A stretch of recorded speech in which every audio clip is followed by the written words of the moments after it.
Initial mass of carbon 14 is 200 gram. What mass remain after 11460 year? तो देखो बहुत बहुत इम्पोर्टेंट है। आप सबसे पहले तो नंबर ऑफ हाफ लाइफ निकालो। नंबर ऑफ हाफ लाइफ कैसे निकलती हैं? टाइम को डिवाइड करते हैं हाफ लाइफ से। तो कार्बन 14 की हाफ लाइफ होती है 5730। जब 11460 को 5730 से डिवाइड करेंगे मेरे प्यारे प्यारे बच्चों, तो नंबर ऑफ हाफ लाइफ आ जाएंगी। कितनी आ जाएंगी भाई? 2 आ जाएंगी। अब आपको क्या चाहिए? मास रेमेन। मास रेमेन कैसे निकलता है? गिवन मास डिवाइड बाई 2 की पावर एन। एन से मुराद नंबर ऑफ हाफ लाइफ अभी तो हमने निकाली है 2।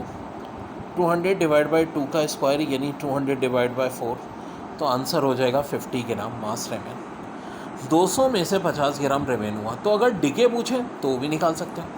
200 में से 50 माइनस कर लो, आंसर आपका हो जाएगा 150 ग्राम। वाल बच्चों, एक और बड़ा प्यारा ही सवाल है। कह रहे हैं 200 मिलीग्राम ट्राइटेटियम के will become 25 gram in how many year. अब देखो, यानी मास रिमेन बराबर होता है गिवन मास डिवाइड बाई 2 की पावर एन। गिवन मास आपका 200 दिया है इस केस में और रिमेनिंग मास 25 है, तो मैं ये करूँगा क्रॉस मल्टीप्लाई कर लूँगा इसी फार्मूले को। ठीक है, ये इधर आ गया 2 की पावर एन, मास रिमेन इधर आ गया। 200 को 25 से डिवाइड किया 8। 2 की पावर एन अगर 8 के बराबर है तो 8 को मैं 2 का क्यूब लिख सकता हूँ, बेसिस सेम हो गई। तो n बराबर हो गया 3, यानी नंबर ऑफ हाफ लाइफ हो गई 3। तो भाई ट्राइटियम की हाफ लाइफ होती है 12.5 ईयर। ठीक है, तो 3 हाफ लाइफ है तो 12.5 किससे मल्टीप्लाई हो जाएगा? 3 से। आंसर हो जाएगा 37.5। क्योंकि याद रहे number of half life equal होती है time divide by half life. अब हाफ लाइफ 12.5। देखिए MCQ से diode is made up of conductivity, semi conducting या इंसुलेटिंग, तो of course semi conducting material से बनती है, सिलिकॉन और जर्मेनियम से।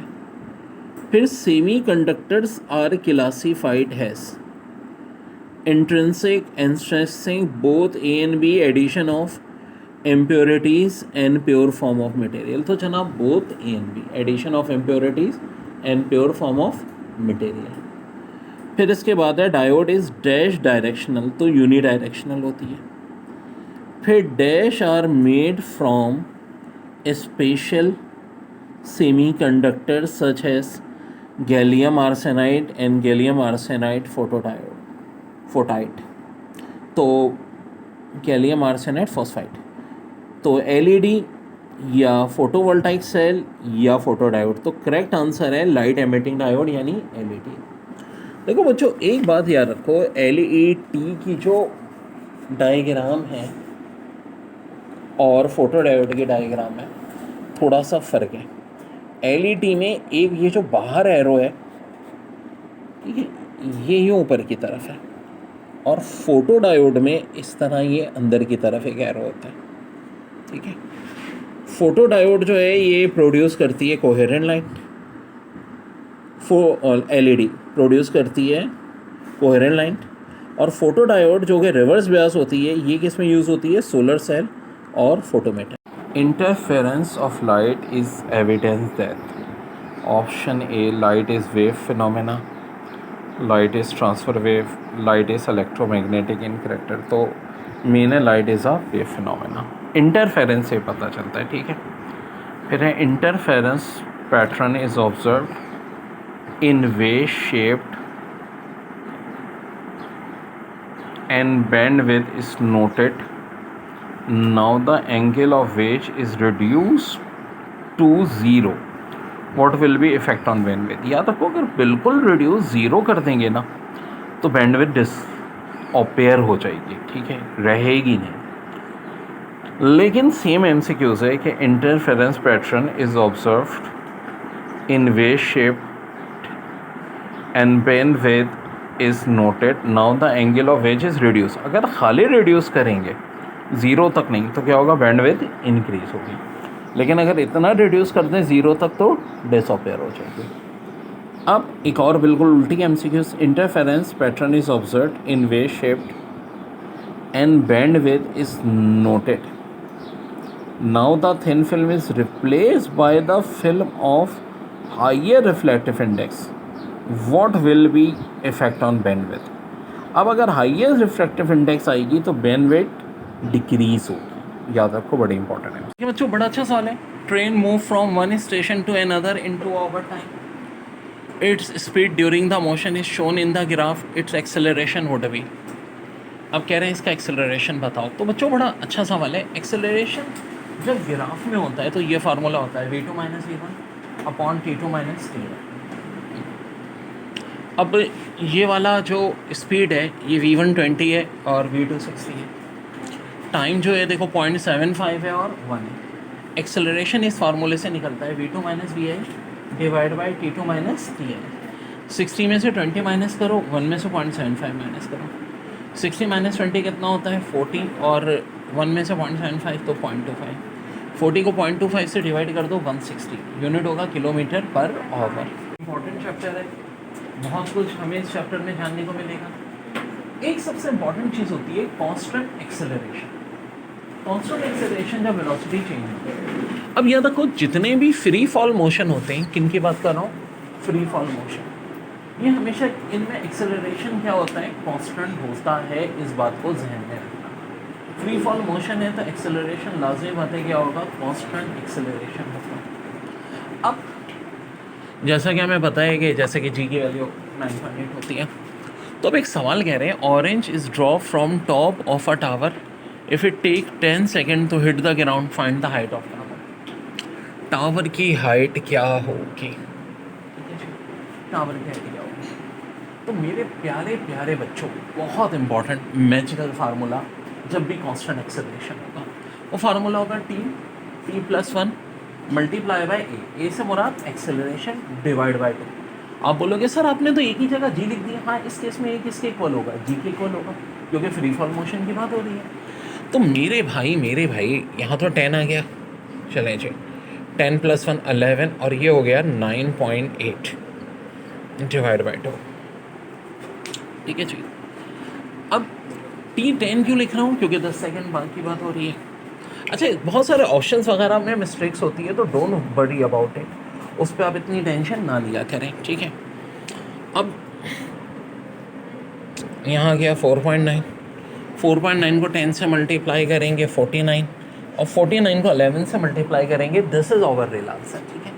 अब ये NTS के टेस्ट में बाजू को देखें, बहुत प्रॉब्लम आती है कि सारे ऑप्शन भी रॉन्ग होते हैं, बट उस पर आप परेशान ना हो। जो क्लोजेस्ट ऑप्शन देखें उसको टिक मार दीजिएगा, ठीक है जी, बिल्कुल जी। अब ये 539 है जी।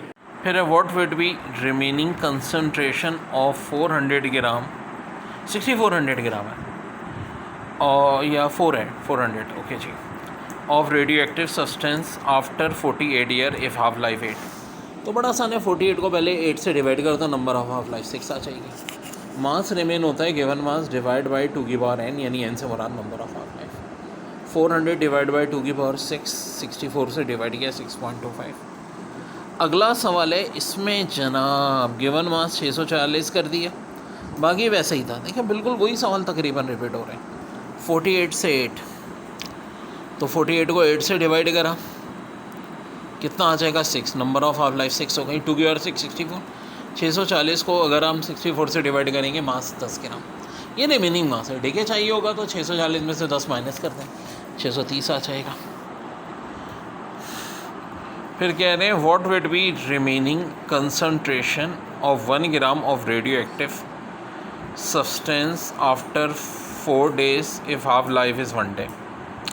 वेल, टाइम 4 है, नंबर ऑफ हाफ लाइफ 4 आ जाएंगी, और होता क्या है कि जो मास रिमेन होता है गिवन मास डिवाइड बाय 2 की पावर n, यानी n से मुराद नंबर ऑफ हाफ लाइफ। तो गिवन मास तो 1 है, डिवाइड बाय 2 की power 4, 1/16 gram is your answer. ऐसा एक और बड़ा अच्छा सवाल है कि रेडियो एक्टिव सब्सटेंस रेडियम का, अच्छा जो है सब्सटेंस का, take how many years to decay 75% of initial mass. अब इसमें मैं अपनी मैजिकल ट्रिक लगाऊंगा, और ये मेरा मैजिकल चार्ट 75% भाई कितनी हाफ लाइफ के बाद होता है, 2 हाफ लाइफ के बाद। तो सीधी सादी बात है, हमने मैजिक से मालूम कर लिया। ये सारी मैजिक हम अपने बच्चों को सिखाते हैं, 2 हाफ लाइफ हो गई।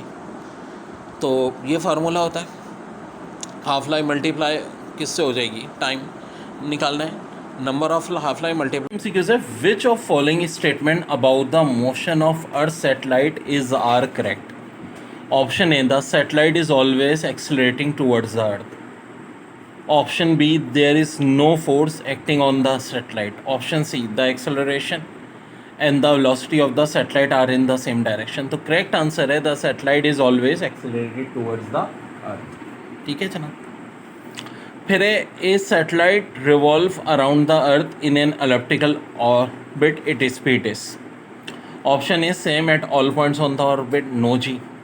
Greatest when it is farther from the earth, ना G. Greatest when it is closest to the earth, बिल्कुल जनाब। फिर ऑप्शन डी भी था, greatest neither when it is closest nor when it is farthest from the earth but at some other point, ये भी नहीं है।